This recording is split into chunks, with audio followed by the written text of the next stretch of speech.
Hey, what's up everyone?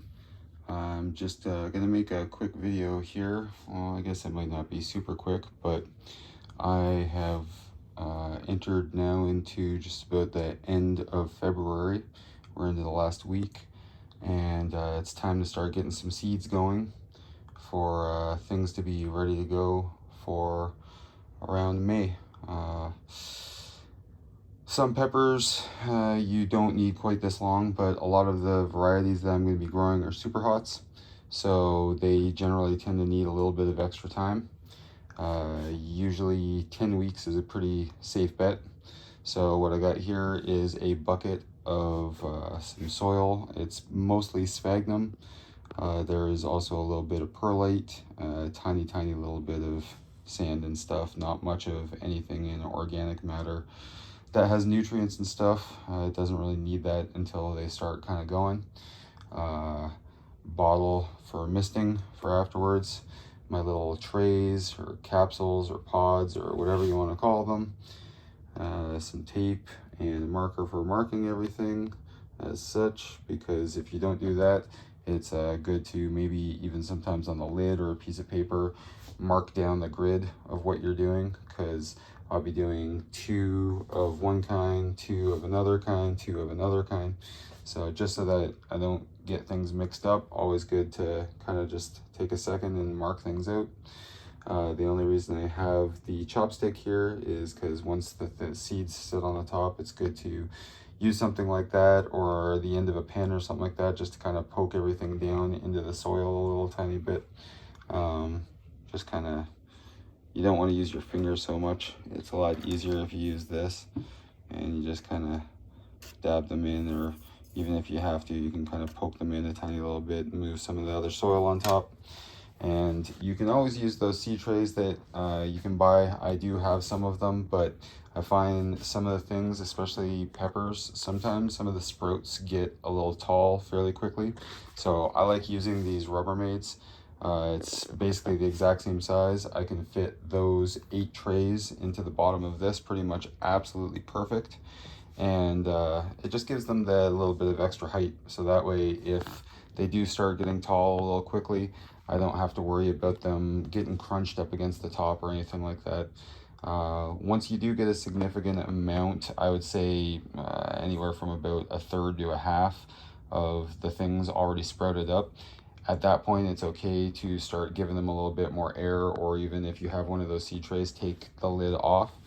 But yeah, at that point, you have a lot of this stuff going, and you're going to be moving it to a light and whatnot anyways at that point. So I am going to find somewhere to put this down and kind of go through this real quick and show you guys what I do and how to take care of all this stuff, and we'll go from there. So one of the main things that you want to remember when you are filling up the trays, you want to fill them up pretty solidly. Well, first of all, the soil. I guess I should talk about that for a quick second. You don't want it so wet that when you squeeze it, water comes out. You don't ever want to see water dripping out or anything like that. But you do want it wet enough that if you go like that, it will make a clump and basically hold itself together. That's a good way to kind of start everything off. Easiest way to do it, I just kind of go over everything and then poke stuff down. You don't want to pack it down super tight or anything like that, but just a little bit of resistance. And then once everything feels okay like that, get a couple of those sticks out of there. So that's pretty much how I would pack them.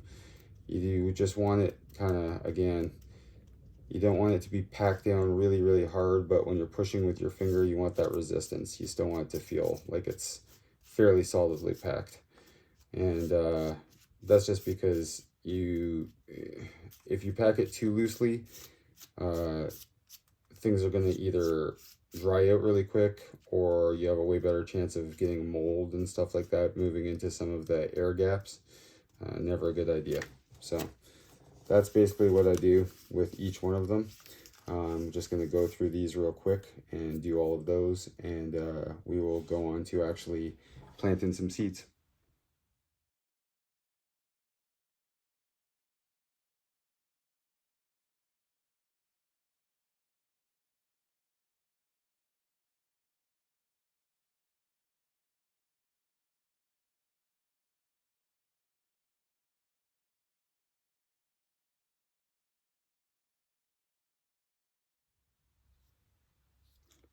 So one thing that I kind of forgot to mention before, uh, you definitely, first of all, you might have noticed during the time lapse that I kind of pat it down after each one. Again, that's more of the air gap thing, because you don't want to have to press really hard to make sure that everything's down at the bottom. It's good to kind of give those things a little bit of that love tap and make sure that it's as settled as it can be without having to smash it down there and pack it in too hard. I was going to mention as well, the reason that you can definitely buy those little pucks or whatever if you want, but it's basically exactly what I'm using as the mix right here. I think that this might actually be slightly looser, which it might like a tiny little bit better.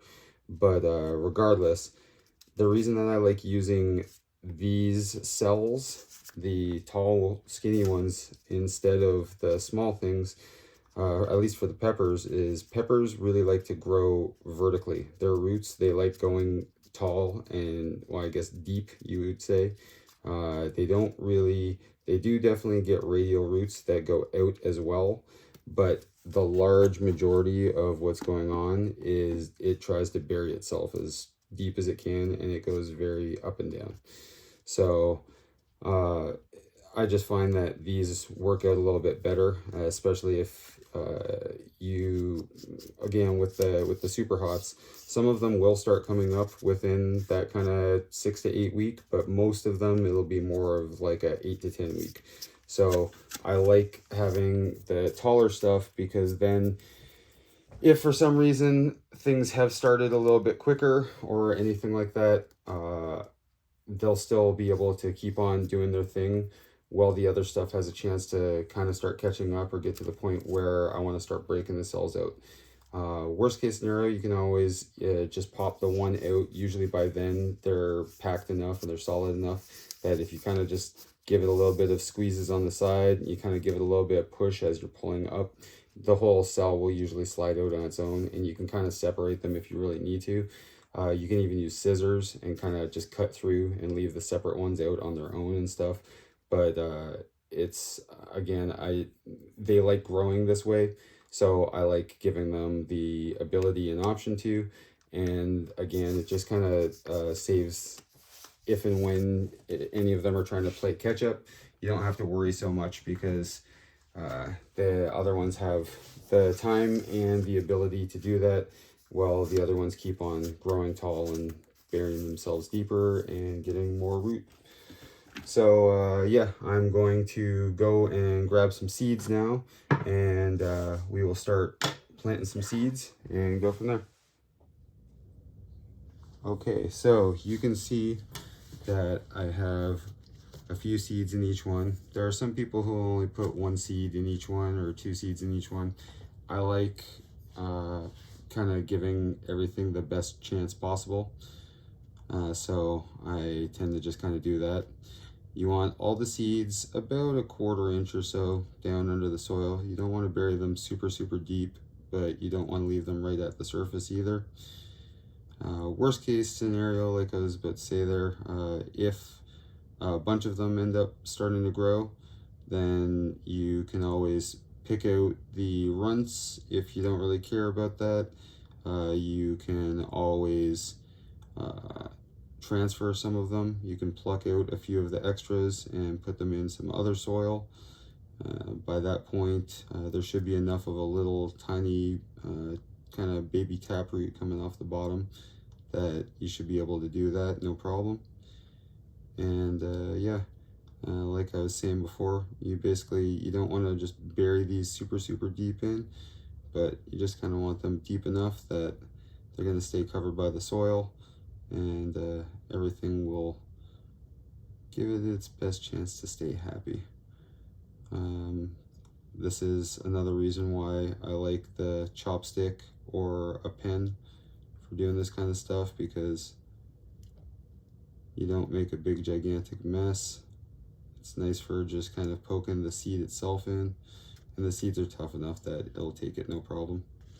So yeah, I'm just gonna do this real quick and go grab some other seeds and start ripping through, and we'll do that.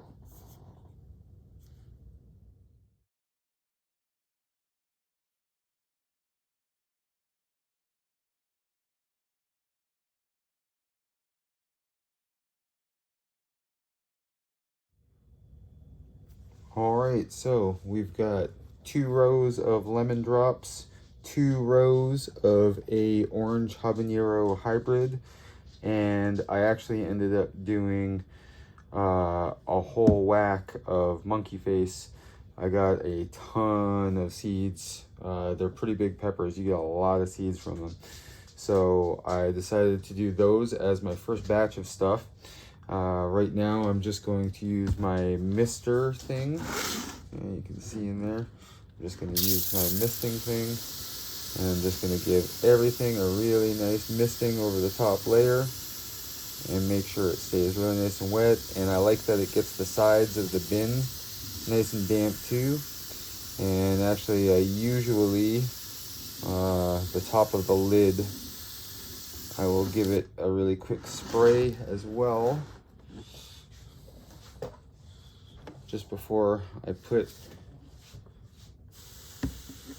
it on, because it keeps everything nice and damp. So I will keep on doing some progress videos on this stuff and let you guys see how the growing and whatnot is going.